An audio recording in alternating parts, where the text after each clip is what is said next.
மாலை நேரம் வீட்டு மாடியில் காற்று வீசிக்கொண்டே இருந்தது. பளிச்சென விளக்குகள் ஒளிர்ந்த அந்த வீடு சுமூகமாக தெரிந்தாலும் சாந்தியோட மனசு ஏனோ கலங்கலாக இருந்தது. ராமு வேலைக்கு போனதிலிருந்து வந்ததும் பேசவே மாட்டான். அவன் அமைதியில் அவளுக்கு ஒரு தெரியாத தூரம் தெரிஞ்சது. இதுதான் நம்ம வாழ்க்கையா? அவள் உள்ளுக்குள் கேட்டுக்கொண்டாள். ஆனால் காதலோடு இருந்த அந்த பிணைப்பு அவளை இன்னும் காத்து கொண்டே இரு என்றது. ஒரு நாள் சாயங்கால வேளையில் மழை பெய்து கொண்டிருந்தது.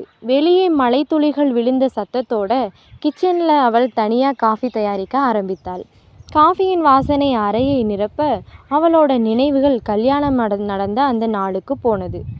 அப்பொழுது அவன் அவளது கையை பற்றி கொண்டு அவளது முகத்தை பார்த்து ஒரு சிறு புன்னகை செய்தான். நினைச்ச உடனே அவள் முகத்தில் ஒரு சிரிப்பு மலர்ந்தது. ஆனால் அந்த சிரிப்போடு சேர்ந்து ஒரு கண்ணீரும் கூடவே வழிந்தது. அந்த நேரம் ராமு மெதுவாக பின்புறம் வந்தான்.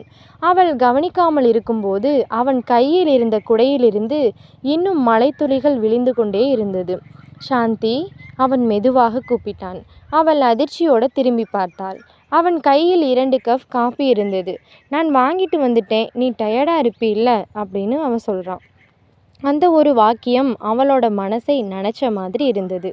அவர்கள் டைனிங் டேபிளில் அமர்ந்து காஃபி குடித்து கொண்டிருந்த போது ராமு அவளோட முகத்தை கவனித்தான். சாந்தி, நீ என்ன நினைக்கிறேன்னு நான் தெரிஞ்சுக்கிட்டேன்.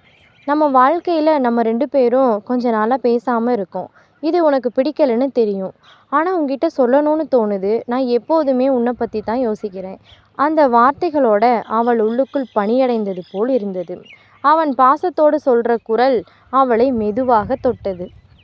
அடுத்த நாள் காலையில் ராமு அவள் எழுந்திருப்பதற்கு முன்பு அவன் எழுந்து வேலைக்கு கிளம்பி கொண்டிருந்தான்.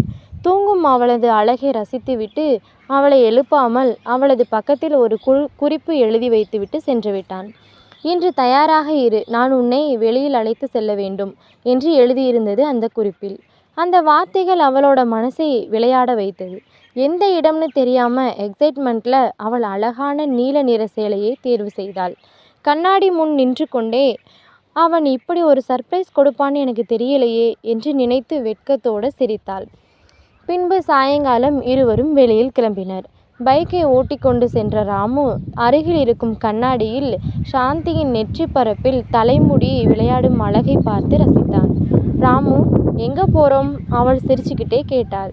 அங்கு போனால்தான் உனக்கு தெரியும், காத்திரு. அவன் கண்களில் ஒரு நாட்டி லுக். அவள் மனசுக்குள் ஒரு இனிமையான பதட்டம். இவன் ரொம்ப மாறிட்டான் போல என்று நினைத்து கொண்டாள். அவர்கள் சென்றது ஒரு பழைய தெய்வ கோவிலின் பக்கத்தில் இருக்கும் ஒரு பெரிய ஏரிக்கரைக்கு.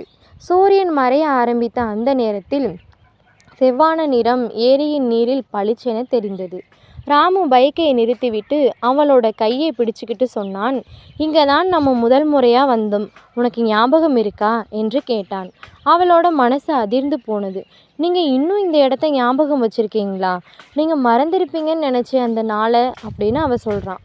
நான் எப்படி மறப்பேன் அப்படின்னு சொல்லி ராமு சிரிக்கிறான். சிரிச்சுக்கிட்டே அவனோட பாக்கெட்டில் இருந்து ஒரு சிறிய பாக்ஸ் எடுக்கிறான். அதுக்குள்ளே ஒரு சிறிய பெண்டன்ட் இருக்குது. அதில் SR அப்படின்னு சொல்லிட்டு என்கிரேவிங் அப்படின்னு சொல்லி, இது நம்ம காதலுக்கு ஒரு சின்ன சாட்சி அப்படின்னு சொல்லி அவன் அதை கொடுக்குறான். அவள் அதை கண்ணீரோடு அந்த பெண்டன்ட்டை வாங்கி பார்க்குறான். ராமு, நீ என்னோட மனசை புரிஞ்சுக்கலைன்னு நான் நினச்சிட்டு இருந்தேன். இதுதான் எனக்கு தேவையான வாழ்க்கை. இப்போ தான் எனக்கு முழுசாக சந்தோஷம் கிடச்சிருக்கு. நீங்கள் என்னோட மனசை புரிஞ்சுக்கிட்டீங்க அப்படிங்கிறது எனக்கு இப்போ தான் தெரியுது அப்படின்னு அவள் சொல்கிறான்.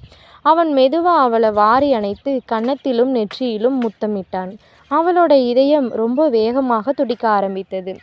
அவர்கள் இருவரும் ஏரிக்கரையில் கைகளை பிடித்து கொண்டு நீண்ட நேரம் நடந்தார்கள். நிலவு உதிக்க ஆரம்பித்தது. அவள் மனசுக்குள், இந்த மனிதன் என்னோட வாழ்க்கையை எவ்வளவு அழகாக மாற்றிவிட்டான் என்று நினைத்தாள். சாந்தி, நமக்கு சில சமயம் தூரம் வந்தாலும் அந்த தூரத்துக்குள்ளே நம்ம காதல் இன்னும் பெரிதாகிறது. நீ அதை மறந்துடக்கூடாது அப்படின்னு அவள் சொல்கிறது. அந்த வார்த்தை அவளோட காதில் மெல்லமாக ஒலிக்குது. நிலவின் வெளிச்சத்தில் 2 பேருமே வீட்டுக்கு திரும்புகிறாங்க. பைக்கில் சாந்தி ராமுவின் முதுகில் சாய்ந்து கண்களை மூடினாள்.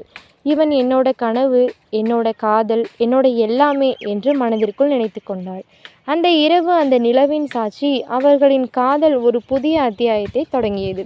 என்னோடய வீடியோ வந்து உங்களுக்கு பிடிச்சிருச்சுன்னா மறக்காமல் என்னோடய சேனலை சப்ஸ்கிரைப் பண்ணி வச்சுக்கோங்க. அப்படியே மறந்துடாமல் பக்கத்தில் இருக்க பெல் ஐக்கானையும் கிளிக் பண்ணி வச்சுக்கோங்க.